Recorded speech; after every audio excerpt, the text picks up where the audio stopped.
Well, joining us at our table is Ibrahim Hooper of the Council on American-Islamic Relations. He's National Communications Director. Good morning. Morning. Start us off by telling us, in your view, the status of American Muslims, especially since 9/11/2001. Well, I think in general, the American Muslim community is doing quite well. There's a bit of apprehension, but on the whole, as an American Muslim, you're quite free to practice your faith and live your life as in any other part of the world. So we have concerns, but we also have great opportunities here. How many Muslims are there in the U.S. right now? Well, we think about 6 to 7 million. The figure is debated quite heatedly, but we think about 6 to 7 million. And it's a very diverse community. It's perhaps one of the most diverse religious communities in the country. We have no real majority in the community. We have pluralities of people from the Indian subcontinent, Pakistan, India, Bangladesh, that area of the world. That's a large segment of our community, a large segment from the Arabic-speaking world, the heritage, even though their children may have been born here for 1 or 2 generations. And then, of course, you have the African-American Muslim community and people like myself of European heritage, as they say. Well, we'll talk about your concerns as you look around the country these days. And again, especially since 9/11/2001 and things that have happened here in Washington with the law and other events that have happened around the country. What do you see when you look at around? Well, we see a whole series of policies designed primarily to single out Muslims and Arab Americans. The detainee issue is very big, where people were rounded up by the hundreds and detained under questionable legal circumstances, not given access to attorneys, not charged with anything, or if evidence is brought, it's secret evidence, and then summary deportations and airport profiling, raids on Muslim homes and businesses here in the Washington, D.C. area, the closure of Muslim relief organizations. All of these things serve to chill the atmosphere for the Muslim community. But as I said, bottom line is we can still practice our faith here. We take a moment to tell viewers that it's time for them around the country to phone in. We have several phone lines that we'll run through here. If you live in the Eastern or Central time zones here in the U.S., call this number, 202-585-3880. If you live in the Mountain or Pacific time zones, 202-585-3881. We have a separate line for American Muslims this morning, 202-585-3882.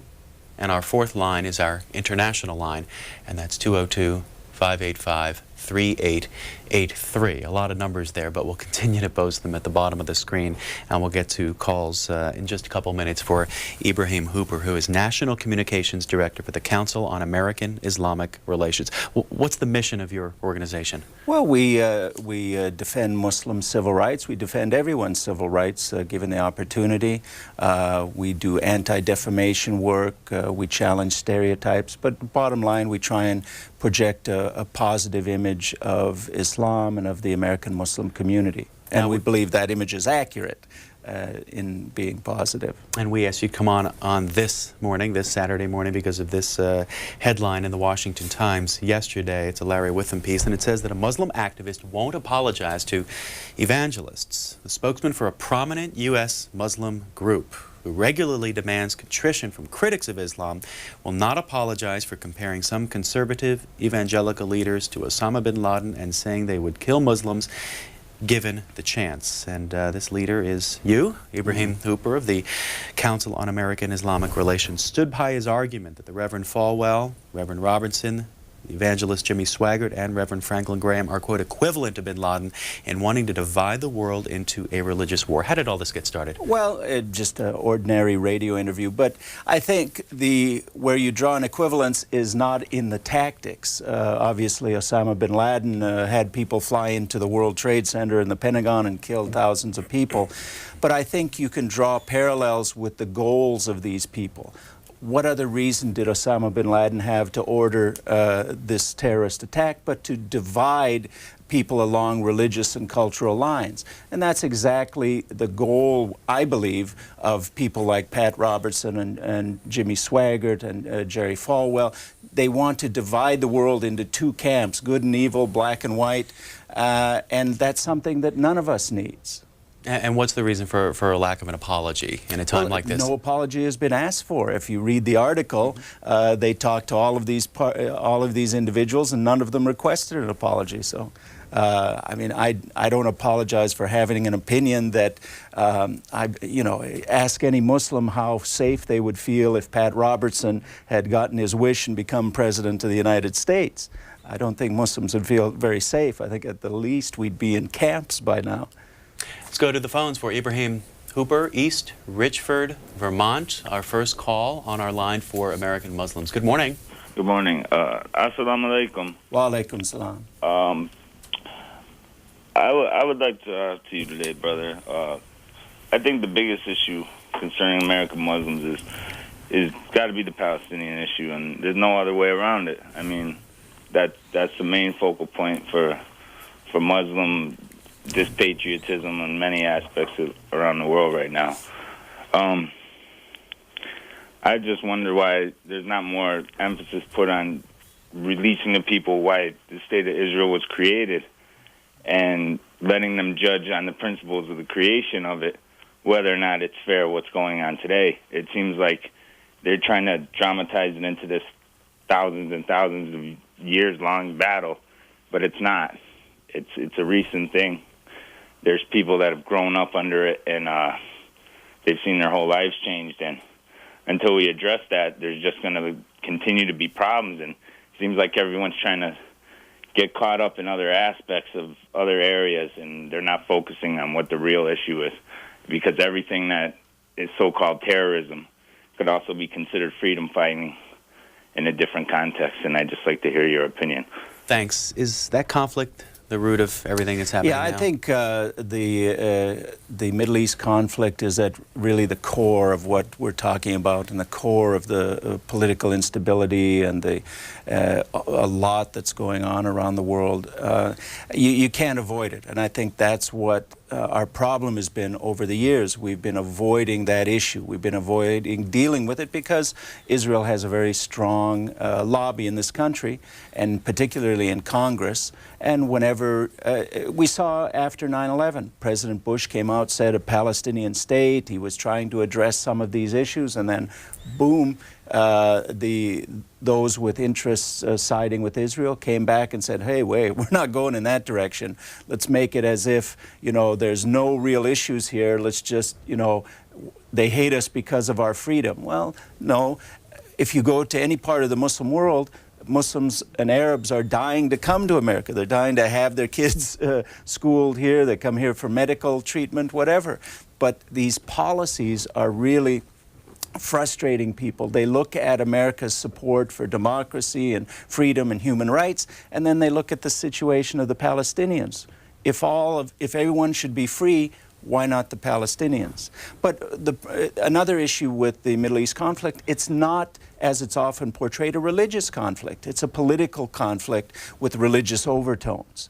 So to just assign it to Muslims versus Jews and Christians, that misses the point. I know it may be hard to encapsulate the question in a view like this in a short amount of time, but what is the best policy in your view? What is the way to solve it, if there is a way? Well, at the very least, we should have an even-handed policy that's based on America's interests, not on Israel's interests. Right now, all of our policies are based on what's good for whatever current government is in power in Israel, and not based on America's interests. Can you imagine the majority of foreign aid to the entire world from the United States goes to Israel, a country that has one of the highest per capita incomes comparable to countries in Europe, and where American taxpayers are sending them billions of dollars each year, while people are starving in parts of Africa or Asia or dying of AIDS or all of these things.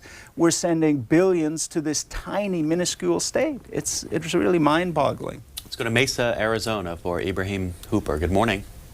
Good morning. I'm going to ask Ibrahim, I'm sorry, mispronounced your name.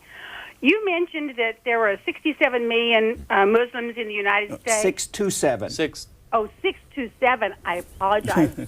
Okay, that's quite a difference. Yeah. My question is, how is the population of your religion growing? Is it growing from within the United States or from people immigrating in? Well, it's growing from immigration. It's growing from what is a higher than average birth rate, and it's also growing from conversion. So we have three factors contributing to the growth of the American Muslim community. Anything else, caller? Hello? Anything else? Yes. I had a question the other day. Somebody was asking me, well, what is the difference from Muslim and Islam? Is it just the name? Are people who practice the Islamic faith Muslim? That's a common question. Islam is the faith, and Muslim is a follower of Islam. In Arabic, the prefix mu, Islam, Muslim, is one who does something. So Muslim is the person, and Islam is the faith. What does it mean to be a Muslim? It means to, raise your family, be a productive member of the society, believe in God, in family values, in traditional values that have been with us for millennia. It's a common sense religion. It's nothing, that you would have to twist your mind to wrap it around. I mean, it's just a very down-to-earth belief system based on strict monotheism. Back to some of the comments of the evangelist here in this country. Again, from that Washington Times story, there have been some apologies along the way for some of the things folks have said. There's one point here, and it's the Reverend Franklin Graham. A spokesman for Mr. Graham said he has not backed down on his statements, which have included that Islam is wicked. Yeah, see, that's the whole point. When these people determine and say that Islam is intrinsically evil, it begs the question of, okay, then what? If you have 7 million followers of evil in America, what do you do with those people? I mean, we saw what happened in Europe when it was determined that a religious and ethnic minority was, quote, evil. Bad things happen. So that's what we're talking about when we talk about this incitement leading to harm to individuals. Well, why do you think those who say that say that? They're entitled to their beliefs. I'm not going to say that they can't say it, but and quite frankly, we have never emphasized apologies from those who say these things. What we ask for is mainstream religious and political leaders to repudiate these remarks, because as I say, it's a free country. You can have even bigoted views if you want. We're not going to stop that, and we don't want that stopped. We like the First Amendment. We use it every day. So the question is, will political leaders like President Bush repudiate these statements? And just recently, after much prompting, unfortunately, he and Secretary of State Colin Powell have repudiated these statements. Dearborn, Michigan, good morning. Good morning. Go right ahead. Assalamu alaikum, brother. Wa alaikum salam. I'd just like to have your opinion on the negative portrayal of Arabs and Muslims given by media outlets such as Fox News in particular. What did Fox News do or say or show recently that caught your attention? Well, just this morning they had some kind of thing on Saudi Arabia and if there really are friends and enemies. And they have every now and then some kind of interviews with people that portray Islam in a negative way, in a negative fashion. They're very biased, I think, toward Muslims in particular, and I'd just like to have his opinion on that. Well, they may recall that we've had a campaign against Fox for promoting anti-Muslim bias, and particularly on their talk shows like Hannity and Combs, the O'Reilly Factor. I mean, Bill O'Reilly compared the Quran, Islam's revealed text, to Mein Kampf. Hannity and Combs had Pat Robertson on saying that the Prophet Muhammad was a brigand and a killer and a murderer and all of these things. And these things go without question, without being challenged. That's a little separate from the Fox News department, which is more balanced. But in general, I work with media professionals every day, hundreds and hundreds of people a year, and I've found them to be quite good in terms of seeking balance and objectivity. Quite often the perception in the Muslim community is that the media is against us. Well, I work with the media, and that isn't usually the case. It's the case in a small minority of media outlets, or individuals, but by and large, the journalists, they're trying to do a good job, and it's our job to help them provide accurate information. Our guest, Ibrahim Hooper, is National Communications Director for the Council on American-Islamic Relations, and previous to that, you worked as a TV journalist, correct? Yeah, I worked television news, somewhat like this. Let's go to Upper Marlboro, Maryland. Good morning. Maryland, you're up. Maryland, can you hear us? Yes. Okay, go ahead. Good morning, Mr. Hooper. A couple of questions I'd like to pose to you, and then I'll hang up for your answer. First of all, like religious freedoms in this country are enjoyed by all, and I think you alluded to that. However, in the Islamic countries, in the main, there is no tolerance for any other religions to be evangelized or preached or anything else. That's point one, and I think that that's a disparity in what I think the tolerance that the Islamic religion prefers, when in fact it's not reciprocal. Second point, support to Israel. Now, there's support to Israel by the United States and a tremendous amount of financial aid to Egypt, because Egypt is considered a strong ally of the United States. Now, on the other hand, the poor and the destitute in the Mideast are not supported by financially by Jordan, Syria, Iraq, Iran. None of the major countries there, which have money and have abundance of oil, do support their own people. Yet we're criticized because we don't, when in fact we do a lot of good work for those countries. And I'd like to hear your answer, sir. Thanks. 2 points there. Well, actually 3 points. But on the issue of no tolerance in the Muslim world, it varies from place to place. In Saudi Arabia, obviously we've got a problem when they don't allow any public observance of other faiths. I mean, we're not in favor of that. You've got 10% of the population in Egypt is Christian. You've got sizable Christian populations in most parts of the Muslim world. Iraq, the vice president of Iraq, not that I'm in support of the Iraqi regime by any means, is a Christian. Many Christian Palestinians, which goes unmentioned by a lot of these evangelical leaders when they advocate kicking all Palestinians out of the occupied territories. They say, well, does that include Christian villages too? They never mention these kinds of facts. So it varies greatly from region to region. I was in Malaysia, tremendous religious diversity in Malaysia. You go down the street, you see Hindu temples, you see Sikh temples, you see mosques, you see all kinds of things there. So there's often the Muslim world is portrayed as a monolith, and I think we need to get away from that kind of thing and be a little more subtle in our analysis. Support for Israel and billions going to Egypt. Why are the billions going to Egypt? Because that was kind of the payoff for supporting a peace process with Israel. So that wouldn't be there unless the Egypt was warming up to Israel. Poor, not supported by Muslim countries. Jordan is a very poor country and probably seeks aid more than gives aid. But rich countries such as Saudi Arabia, Gulf countries, very often we see relief work by these countries in the Muslim world. So again, it's a far more complex, subtle picture than is often painted. Let's go to Richmond, Virginia, back to our line for American Muslims. Good morning to you. Good morning. Assalamu alaikum, Brother Wa alaikum Ibrahim. salam. I want to be in support of you and to also say that I'm a black American Muslim here in Richmond, Virginia. And prior to being or taking my Shahada, I was a Christian.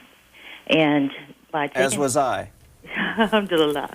And by me studying Islam and taking my Shahada, as you had mentioned before, it is certainly a wonderful way of life. Can I ask why did you convert?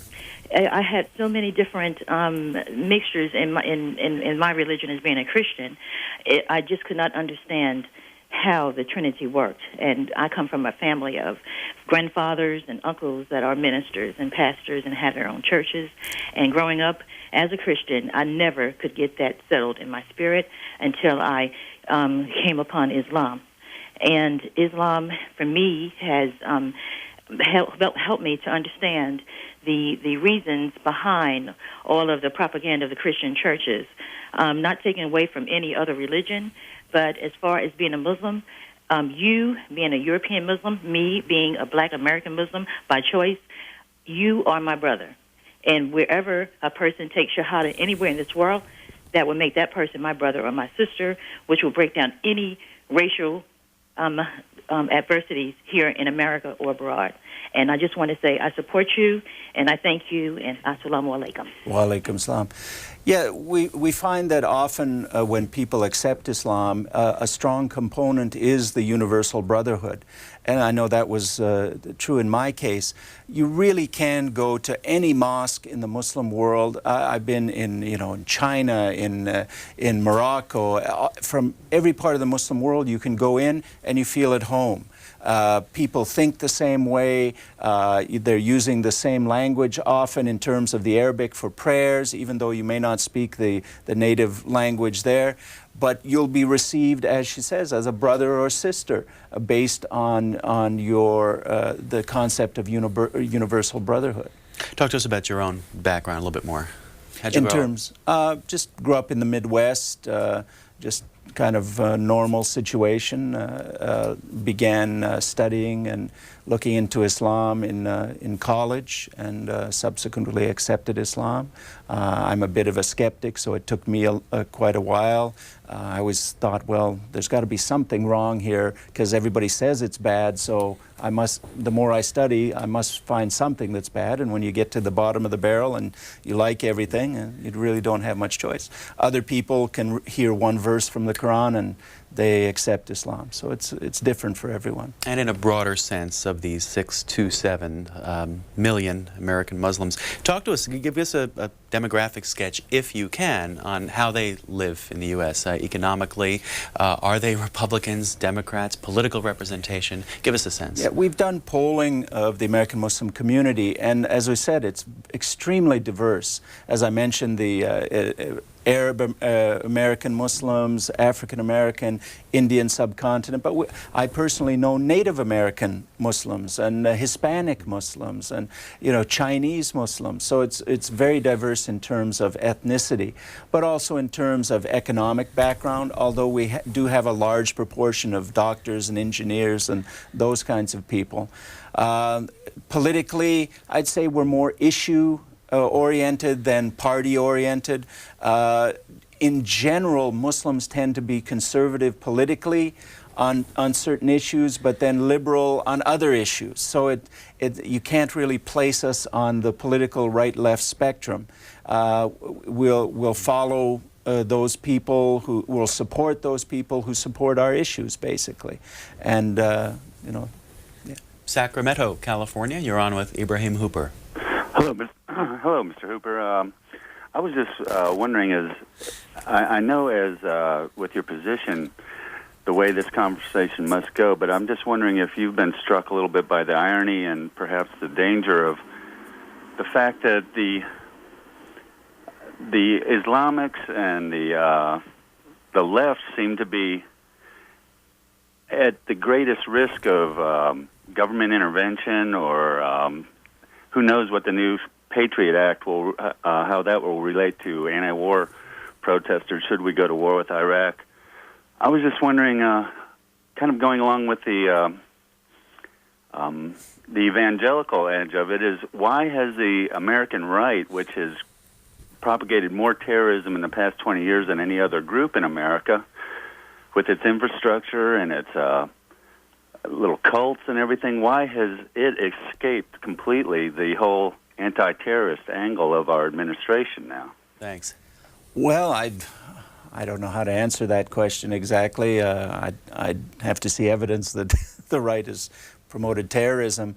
But what I do know is that the attacks on Islam in this country come almost exclusively from the right, and particularly from the neoconservative right.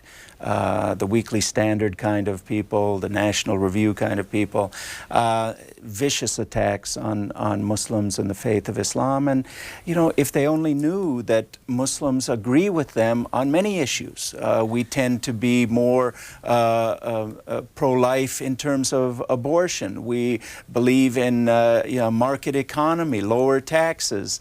But we also believe in helping the poor and giving people a leg up when they're in trouble. So Muslims could be natural allies for the conservatives, but they don't seem to want us as allies. He touched on the Patriot Act, which we've talked not directly about, but on the outskirts. To tell us more about that law and what you've seen from that. Well, the Patriot Act was passed very hurriedly. Most of the people who signed it into law didn't even read it.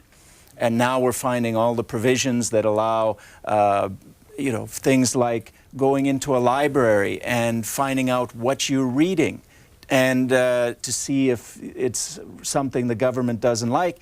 And the librarian is prohibited by penalty of law from even revealing that your records were sought. In fact, the ACLU is looking for a librarian who's willing to test this in court. But many provisions in terms of searches, sneak and peek kind of things where they can go into your home and not even let you know that they were in there, and lowering the threshold of what is probable cause. And there's many different civil liberties implications, negative ones, from the Patriot Act. Should the government be allowed to show up at a mosque?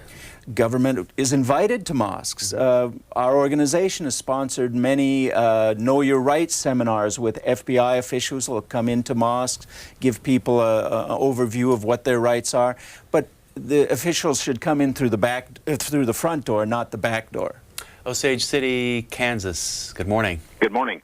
I'm a Republican, conservative, Christian, and I found myself over the last couple of years being more in agreement with a lot of Mr. Hooper's positions. I think diversity is a thing that's being lost in this country. But I'd like to get your feelings on why there seems to be no clear leader in the Palestinian community, the Muslim community, that can control or rein in Hamas and Islamic Jihad to stop the madness in the Middle East. Ibrahim Hooper. Well, I think the way you stop the madness, and believe me, there's madness on all sides, more than enough to go around. To stop that, you have to have justice. When all parties feel that they can live in peace and justice, people aren't crazy, much as they've been portrayed.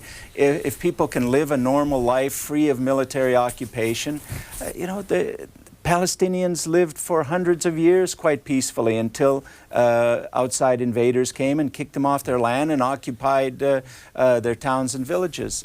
So, the madness will stop when justice is implemented. What do you make of Yasser? And that's not a statement in support of suicide bombings. What do you make of Yasser Arafat?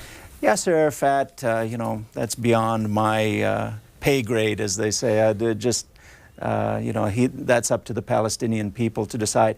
On the issue of leadership in Islam, that's one thing. It's a strength, and sometimes it's a handicap for us. We don't really have religious leadership in the same way you would have a pope or bishops or priests. We have lay leaders. We have people who are respected scholars who are followed just because of their knowledge and the respect in the community. So we don't really have a hierarchical leadership structure, which is good in that it's a very decentralized way of looking at things. But in times when you need a strong leader, in the past, when we used to have the caliphs who could speak in terms of a larger community, we don't have that now. Stowe, Ohio. Good morning. Good morning. Praise be to Allah, the cherisher and the sustainer of the worlds. I bear witness there is no deity worthy of worship but Allah, and I bear witness Muhammad, born in Mecca, Arabia, 570 A.D., is his last apostle and prophet. I have a few points I want to make. I hope I can make them quickly. Mm-hmm. First of all, as an American, and as a Muslim and as an African-American Muslim, the last year was the most horrendous and difficult, stressful year of life for a Muslim. I've been a Muslim since I was in high school. I'm 45 years old. I accepted Islam back in 1974. And when you look at what has happened since 9/11, we Muslims have been collectively convicted of a crime that was not committed by Muslims. There has been no evidence that has been put forward that without a shadow of doubt, has clearly identified the 19 people that are allegedly committed this crime against humanity. Actually, there are many of these people which, according to many news reports, are still alive in the Middle East. Muslims have been negatively portrayed in the media in the United States, in the Western world, ever since the hostage crisis in 1979. All you need to do is look at the different movies that have been portrayed of Muslims, such as Back to the Future, where Libyan terrorists were trying to steal atomic weaponry during this movie, and also the movie Not Without My Daughter, and also the movie Under Siege, which had Denzel Washington and Bruce Willis as the stars. If you look at what has happened in the Islamic world, unfortunately, just as with the Native Americans, the Muslims have been armed to the teeth through, you talk about aid that Egypt has gotten. Most of the aid Egypt gets goes to weaponry. Look at all the weapons that the United States sells to both sides. The United States is doing the same thing in the Middle East that it did for over 300 years to the Native Americans. Muslims and people who are of peace throughout the world need to recognize that the United States and other powers are only about imperialism and not about freedom of speech and freedom for people. I pray to Allah, I pray to everyone on the planet, please let us wake up. Let us realize that we all are children of the one God. We all believe in the one God, and please, everyone, please, let's stop war. Let's all talk and dialogue. Let's get a reaction, if any, from our guest. Well, I obviously support the last part there. We're all children of God. I would disagree strongly with the beginning, where there's no evidence that Muslims carried out the World Trade Center attack. Unfortunately, it was Muslims who did it, and Osama bin Laden who did it. And we have to deal with that fact, but that doesn't mean we should generalize to the entire faith of Islam based on these attacks, just as we wouldn't when Baruch Goldstein went into a mosque in Hebron and massacred worshippers there, or when Serbian Christians raped and massacred Bosnian Muslims. We didn't say Eastern Orthodox or Serbian Orthodox faith is bad or Judaism is bad, because we know what these faiths are. But when a Muslim does something wrong, because not everybody knows what Islam's really about, they go, well, maybe we can generalize. But no, we should have one standard for all. Talk to us more about the situation with Iraq and U.S. policy currently. Well, the general consensus in the Muslim community is that there shouldn't be a unilateral attack on Iraq, that if any action is taken, it should be taken with UN approval. And the notion of preemptive strikes goes beyond international norms in terms of law and justice. And Muslims always say, well, what about the thousands and hundreds of thousands of Iraqis that have died, mainly children and old people, under the sanctions? Nobody seems to care about those. Las Vegas, you're on with Ibrahim Hooper. Yes, Mr. Hooper. My concern, I'm a diversity trainer, and I really believe in the value of all people. My concern is, with all the media coverage, and you were talking stereotypes earlier, that with the violence and things concerning Muslims, that at some point stereotypes appear to be reality to many people. And with all that coverage right now, my concern is people look at Muslims badly, and it just doesn't go away because of all the coverage and the violence, and 100 people killed in Nigeria over a comment at the Miss World pageant. I'd just like to hear your thoughts on that. You're right that if the only thing people hear about Muslims is being associated with violence and political instability, of course that stereotype is going to stick. But if your child's doctor is a Muslim, if the bus driver is a Muslim, if the checkout person at Walmart is a Muslim, you tend to have a different view. In fact, studies have shown that when people are asked in America, what do you think of Islam overseas? They go, oh, we don't like it. But then they ask, well, what do you think about American Muslims? They go, oh, yeah, we like American Muslims. It's because they're familiar with American Muslims and they're not familiar with Muslims overseas. So we need to bridge that gap of understanding. How do you do that? What we do, we've got things like our library project where people in the Muslim community here sponsor packages of materials that go into libraries to offer accurate and balanced information about Islam and the Muslim community. And we plan to have these packages in all of the 17,000 public libraries in America. We already have sponsorships for almost 4,000. East Orange, New Jersey. Good morning. Good morning. Assalamu alaikum. Wa alaikum salam. Ramadan Mubarak. See, all the Muslims are up because they have to be up early for their Fajr prayers in Ramadan. That's why we're getting all these good calls. And that greeting, explain the greeting to us. Assalamu alaikum just means peace to you. The response is wa alaikum salam and peace to you. Go right ahead, caller. Okay. I'm an African-American Muslim, born in Virginia, in the town of Jerry Falwell, called Lynchburg, Virginia. I'm so happy, brother, that you're there, giving the world dawah so we can get clear understanding of Islam and Muslims. We are not terrorists. We are not a people of hate. I don't know what to say. It's so glad. I'm so happy to see you and to hear the different people calling in, asking questions, and they're getting clear evidence about Islam, about us. Because it is so rough living in America, and they have this negative impact of what Muslims are supposed to be.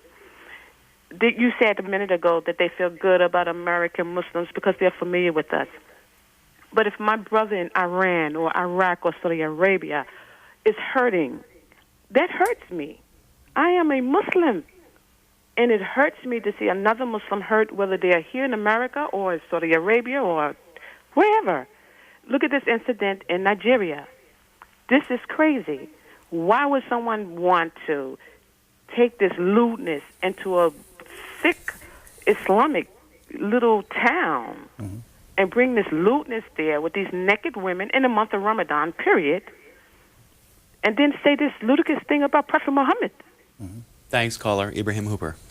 Yeah, I don't think it was a brain surgeon who determined to bring the Miss World pageant into a Muslim country during Ramadan. But having said that, we issued a statement yesterday calling for an end to the rioting and for people to settle their differences through peaceful means. Because during the life of the Prophet Muhammad, peace be upon him, he was often attacked and insulted. Children were paid to throw stones at him until he bled, and he was suffered a lot, and he didn't fight back. He just suffered these indignities, and the Muslims in Nigeria should take an example from that forbearance and not engage in these kinds of things, and the Christians should not as well. One point I wanted to make earlier that I forgot is many people don't realize that Muslims revere Jesus, peace be upon him, as a prophet of God. Christians often don't realize that. We believe that the prophet Jesus is equal to the prophet Muhammad, and all the prophets are brothers, we believe. So that's a common link between Muslims and Christians that isn't often seen. Educate us more, Ibrahim Hooper, on Ramadan. What is it? Ramadan is the lunar month on the Islamic calendar when Muslims fast from break of dawn, not sunrise, but break of dawn until sunset, and that means for the entire month. And that means no food, no water. If you're a smoker, you don't smoke. And that it's designed as kind of spiritual renewal, recharging your spiritual batteries, and it also helps you help others the rest of the year. If you feel hunger and thirst, when you see somebody who's hungry the rest of the year, you're more likely to tap into that feeling and say, oh, I better help that person, instead of, well, most people in our society never really go hungry, so they don't feel what it's like to be hungry. And bottom line is we're commanded to fast by God, and that's what we do. Oklahoma City, good morning. Yes, I just wanted to say it's amazing to me that so many people in the world are willing to kill each other over religion as compared to, say, race or whatnot. And I think our founding fathers realized that freedom of choice, freedom of speech, freedom of religion, and most of all, separation of church and state. It would be interesting if some of the Islamic countries had that separation of church and state. I think it would be an agreement could be reached, because I don't think in religion, I just don't see an agreement ever being reached. Well, in Islam, we believe that if you have a Muslim majority country, you should follow Islamic norms. And Islamic norms provide for protection of religious minorities. Historically, when Jews were persecuted in Europe, they fled to the Muslim world because that's where they found safety. In fact, the Jewish community in Bosnia, I believe, was there because the Ottoman Sultan said, you know, come and live here and have our protection. I remember a tradition from the early days following the life of the Prophet Muhammad, peace be upon him, when the leader of the Muslim world at that time was in Jerusalem. It had just been conquered, and it came time for prayer, and he was asked to go into a church to pray. And he said, no, we're not going into the church, because if I go into the church, they'll make it into a mosque, following my example. So we'll pray outside, so the church can remain free and able to fulfill its function. So historically, people of other faiths have been safer, let's say, in Muslim areas than religious minorities have been even in Europe. And it's something that we need to go back to. There are a lot of historical dislocations based on colonialism and other things that have distorted what should be happening in the Muslim world. There's great need for reform in the Muslim world. Often we're told that Islam needs reform. Well, Islam doesn't need reform. Muslims need to be reformed to be brought into compliance with Islamic norms.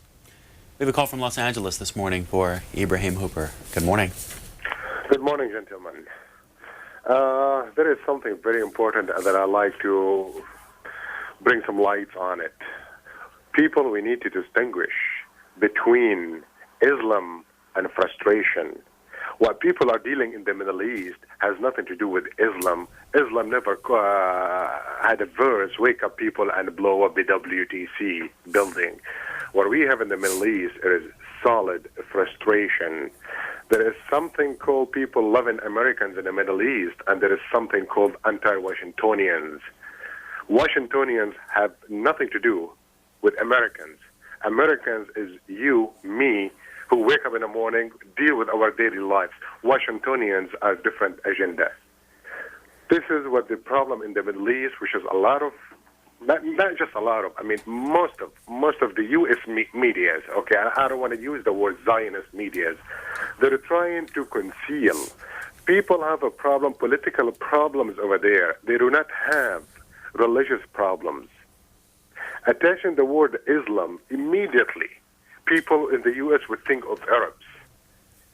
Arabs are not all Muslims, and plus, Muslims are not just Arabs.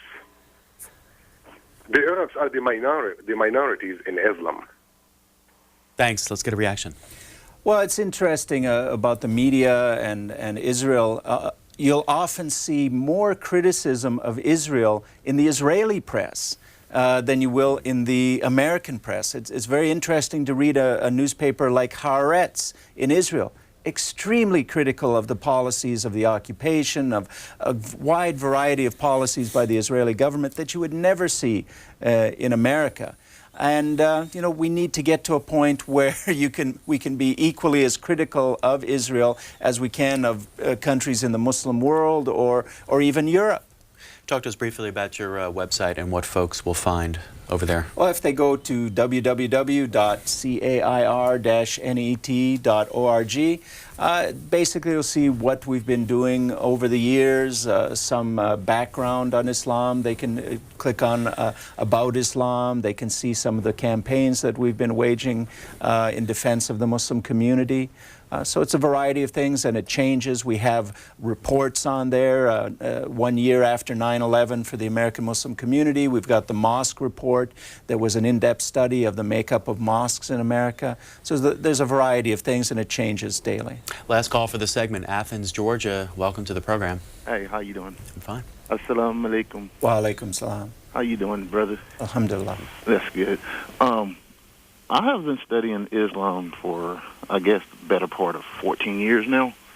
And doing my research, I became troubled by some of the information I found. And some of the information that I found is, in the African language, before the coming of Arabs, there was no such thing as the word Allah. And before the coming of the Christians, there was no such thing as the word God or Jesus. Arabs came in and invaded northern Africa and forced this religion on us.